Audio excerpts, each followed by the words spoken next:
자, 이제 국민의힘으로 가보겠습니다. 대선 패배로 내홍을 겪고 있는 상황입니다. 김용태 비대위원장이 어제 5대 개혁안을 발표했죠. 김 비대위원장의 발표 내용을 놓고 당내 개파 간의 의견이 엇갈립니다. 5대 개혁 과제는 이렇습니다. 9월 초에 전당대회 개최한다. 대통령 탄핵 반대 당론을 무효화한다. 대선 후보 교체 과정에 진상 규명한다. 당심과 민심 반영 절차를 구축한다. 지방선거 100% 상향식 공천한다. 요 내용입니다. 일단 친한계 의원들은 반색하는 분위기인데 어떻습니까? 예. 글쎄요, 뭐 사실 이 김용태 비대위원장의 발표에 박정아 의원이 좀 이제 좋은 평가를 내리기는 했는데 네. 내용들을 이렇게 놓고 보면 김용태 비대위원장은 지금 뭐 친한계에 붙은 거냐 뭐 이런 말도 있지만 그렇다기보다는 저희가 보기에는 김문수 후보 쪽의 의사를 많이 반영했다라고 생각을 합니다. 그래요? 네, 저희는 그렇게 보고 있는데 왜 그러냐면 일단 기본적으로 그 대선 후보 교체 과정 진상 규명이라는 요 지점 이거는 김문수 후보가 가장 어찌 보면은 원하는 그리고 가장 좀 마음에 맺혔을 그런 지점에 대한 이야기를 하는 거고요. 네. 이와 관련돼서 굉장히 재밌는 좀 하나의 흐름이 있어요. 어떤 흐름? 그러니까 주말에 보면 홍준표 전 시장이 그 하와이에서 네. 회복을 올립니다. 네. 딴 것도 아니고 계엄이나 이런 게 아니라 이 후보 교체에 대해서 직무개혁죄에 해당되고 이 후보 교체 때문에 위헌 정당으로 해산될 수 있다는 회복글을 올리거든요. 맞습니다. 네. 그 회복글이 올라오고 조금 있다가 주간경향에서 기사가 또 하나가 나오는데 네. 이게 굉장히 흥미로워요. 예. 주간경향에서 김문수 캠프의 핵심 관계자가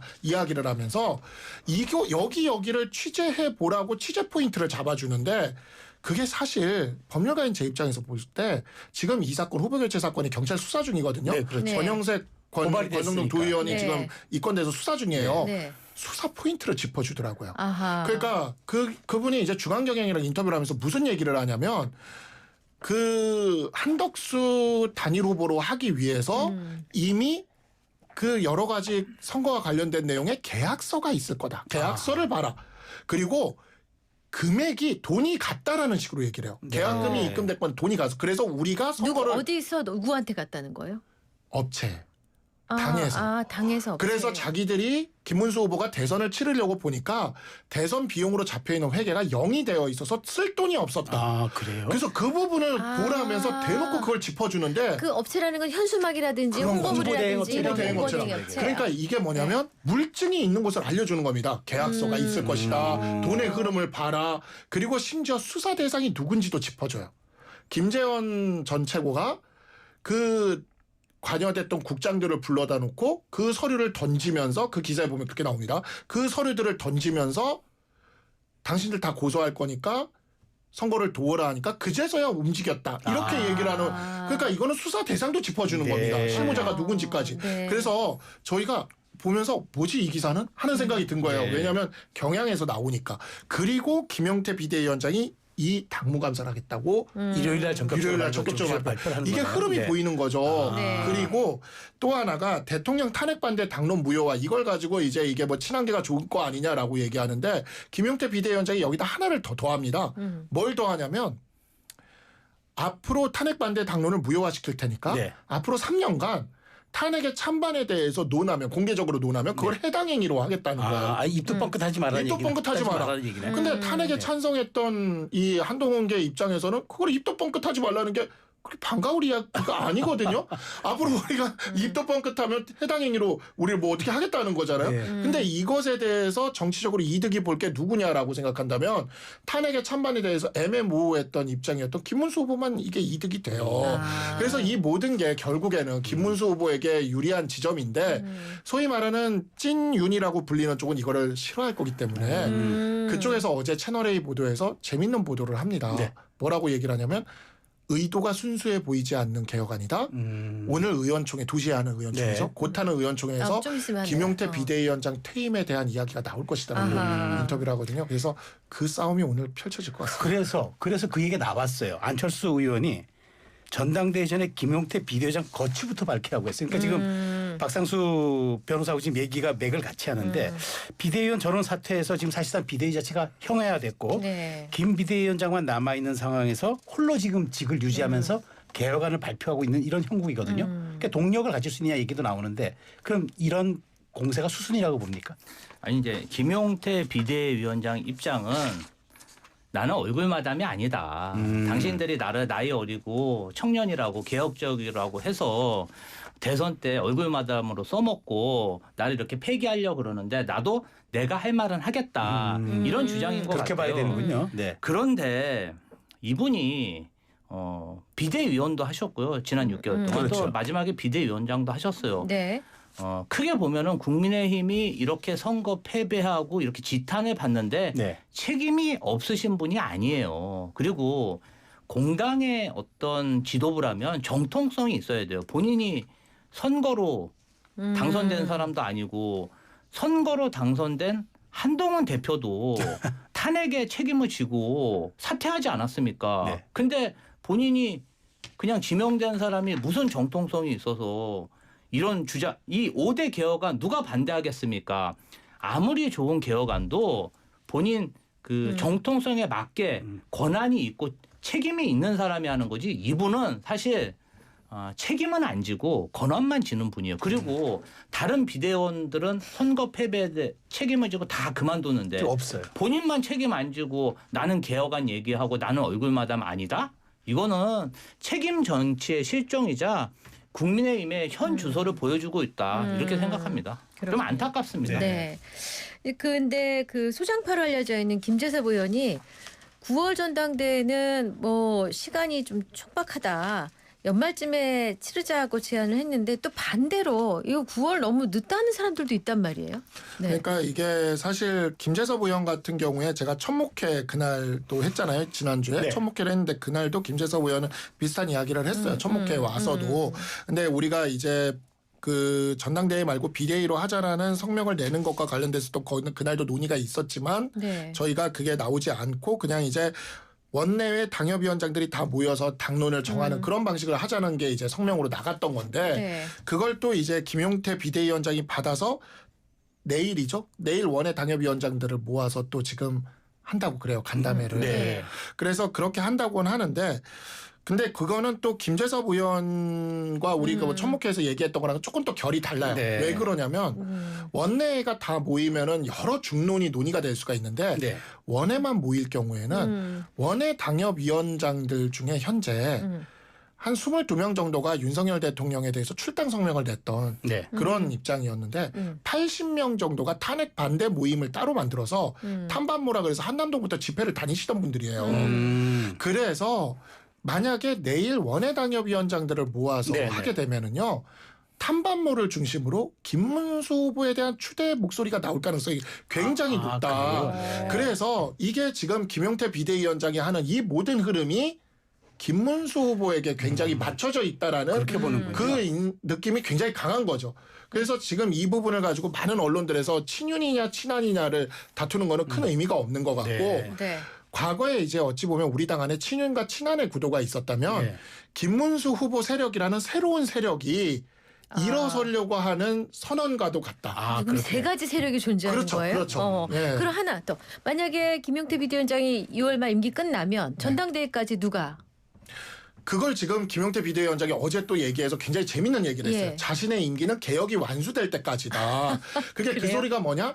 우리 당원 당규상 예. 비대위원장 6개월 임기를 한 번 더 늘릴 한 번 수가 더 있어요. 연장할 수 있더라고요. 그래서. 연장할 수가 있어서 연말까지 그걸 사실 염두에 둔 것 같고 근데 네. 문제가 뭐냐면 네. 현재 아까 김지호 부실장님도 얘기했지만 김용태 비대위원장 말고 나머지 비대위원들이 다 그만뒀어요. 이 비대위원들은 권영세 비대위원장이 임명한 비대위원들이거든요. 네네. 그만뒀어요. 그래서 지금 이제 포인트가 오늘 의총이 끝나고 네. 의총에서 김용태 비대위원장을 진짜 밀어내는 찐윤들의 행동이 어떤 행동이 나올지 일단 봐야 되고 네. 두 번째 의총을 견뎌낸다고 한다면 김용태 비대위원장이 어제 얘기한 대로 개혁 완수할 때까지 한다면서 갑자기 자기가 비대위원을 임명할 수도 있습니다. 아 그렇겠네요. 그 권한이 있으니까 이 말까지는. 권한이 있으니까. 그래서 당원 당규상 자기 권한을 보겠다고 한 게 그 얘기예요. 그 얘기군요. 비대위원을 자기가 다 임명하고 셀프로 6개월 연장하겠다는.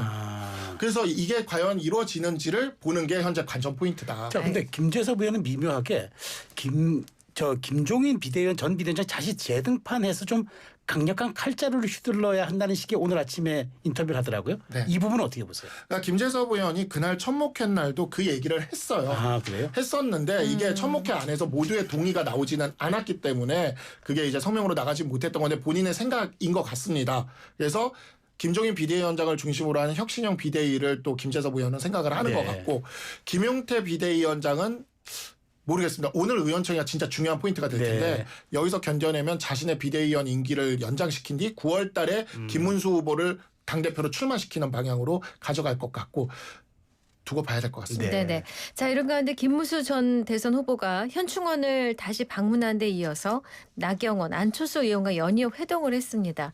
또 공동 선대위원장을 맡았던 손학규 전 대표, 이낙연 전 총리와도 만날 예정이라고 하는데 지금 당권 도전을 하겠다는 행보가 분명히 보이거든요. 예, 우리 김 실장님 어떻게 보세요? 예. 지금 턱걸이 영상하고 대형 훌라후프를 돌리면서 이렇게 건강미를 육체미를 정말 보여주는 그러한 행위를 김재원 전 비서실장이 SNS에 올리셨죠. 그 이후에 이런 굉장히 활발한 활동을 하고 있는데요. 물론 이제 김문수 후보가 해단식에서는 뭐 당권 도전에 관심이 없는 것처럼 이렇게 표명했지만 누가 봐서 이게 당권 도전에 관심이 없는 거겠습니까? 다음 당권은 내 것이다. 그리고 이런 주요 인사들 만나면서 나는 당신들과 대화가 되는 사람이다. 내가 통합적으로 이 당을 이끌어서 이재명 정부와 강력한 여당과 싸워서 이게 적임자다. 이런 모습들, 이미지를 지금 만들고 있다고 봅니다. 자, 근데 여기서 이제 또 하나 이제 궁금한 건 이런 거 그러면 지금 뭐 누구 안철수 의원 만나고 나경원 의원 만나고 이렇게 하는 것 도전 당권 도전 빌드업 이렇게 보시나요? 그죠. 김문수 후보는 당권 도전하는 걸로 지금 봅니다. 이렇게 상수다. 네, 그거는 그냥 박상수 대표. 상수다. 네, 그거는 상수라고 저희는 지금 생각을 하고 있어요. 그리고 이게 이제 되게 재밌는 건데 네. 그동안 우리 당 안에 모든 어떤 그 세력 다툼이 친난 친윤해서 그렇게였잖아요. 네. 그러니까 굳이 무협지로 치면 정파 사파 싸움 같은데 네. 중간파 세외 세력이 하나 들어가. 세외 세력. 우리가 무협지에 보면 세외 세력이라고 있거든요. 그래서 지금 보면 김문수 후보 주변에 보면 자통당, 부정선거 지지했던 아스팔트, 부정선거 문제에서 네. 상했던 아스팔트, 그 다음에 우공당, 조원진 의원의 우공당, 네, 네. 그리고 되게 독특한 게 이낙연 전 민주당 대표의 세미래민주당. 네. 여기를 다 긁어 모아온 거예요. 여기를 다 긁어 모아와서 지금 한판 지금 싸움을 붙을 생각인 거고 지금 보니까 어제 채널A 보다 보니까 소위 말하는 친윤, 네. 기존의 친윤, 구친윤 세력들은 비대위를 생각하는 것 같아요. 혁신형 비대위라고 해서 비대위를 생각하는 것 같고 그 과정에 이제 뭐 안철수 의원이나 이런 카드들이 아마 논의가 되는 것 같고 그래서 저희는 솔직히 네. 이 다툼에서 이게 왜 벌어지고 있지라는 재미있는 그냥 약간 굉장히 그냥 흥미롭게 보고 있습니다. 그냥 그래요? 이 상황이 그냥 왜 벌어지고 있는지라는 네, 네, 네. 그런 느낌으로 지금 보고 알겠습니다. 있습니다. 자, 잠깐 네. 저 홍준표 전 시장 얘기 잠깐 네, 좀 해볼게요. 그래요. 네, 그 홍준표 시장 좀 전에 전 시장 말씀을 하셨는데 지금 신당설이 불거지고 있습니다. 그러니까 지금 얘기가 뭐냐면 신당 창당 요구를 하니까 이제 그 청년의 꿈이라는데 그 게시판에 올리니까 뭐 그렇게 하겠다고 얘기를 했어요. 그러면 이제 홍 전 시장은 누구와 신당합니까? 이준석 의원과 신당을 하게 된다고 봐야 되나요? 은퇴하신다고 하셨는데 아무래도 은퇴할 생각은 없으신 것 은퇴 얘기를 했어요. 같고 네. 누가 봐도 지금 이것은 은퇴할 생각은 없으신 것 같고 네. 이준석 개혁신당과 합치기는 아무래도 각자의 개성이 너무 강해서 쉽지는 않아 보입니다. 누구랑 신당해요 그럼? 이제 독자적인 신당을 구성할 가능성이 크지 않을까 싶고 지방선거나 3년에 있을 총선을 앞두고 뭔가 좀 정계 개편을 시도하겠죠. 지금 상황으로서는 홍준표 전 대구시장도 정치권에 다시 복귀하고 신당 창당해서 활발하게 활동하지 않을까 그렇게 예측됩니다. 하나만 짧게. 예, 이준석 의원 제명 될까요? 지금 50만 명 돌파했거든요. 저 친 이재명 대통령 성향 커뮤니티에서. 근데 이준석 의원 같은 경우에 대통령 후보 시절에 이재명 대표에 대해서 굉장히 강력한 공격을 했지 않습니까? 네네. 네, 그에 대해서 악감정을 품고 있는 이재명 대통령을 지지한 분들이 네. 그만큼 서명을 하면 50만 명은 충분히 채워진다고 50만 명 봅니다. 돌파를 목적으로 지금 39만 예, 됐다고 현재까지 합니다. 39만. 맞아요. 네. 30만 명. 예. 그 지금 뭐 친명 커뮤니티가 아니고 네. 그 서명이 국회 청원 사이트에서 국회의원 제명을 요구하는 그러한 서명이 이루어지고 있는데 네. 제가 알기로는 오전에 40만 명을 돌파한 걸로 알고 있습니다. 그래요? 그래서 이 부분 관련해서는 어찌 됐던 이준석 후보가 굉장히 계산된 대선 발언을 했는데 그 후폭풍이 아직 계속 될 것 같습니다. 여기까지 듣겠습니다. 네. 자, 오늘 박상수 전 국민의힘 대변인, 김지호 더불어민주당 전 당대표 정무조정 부실장과 함께했습니다. 감사합니다. 잘 들었습니다. 감사합니다.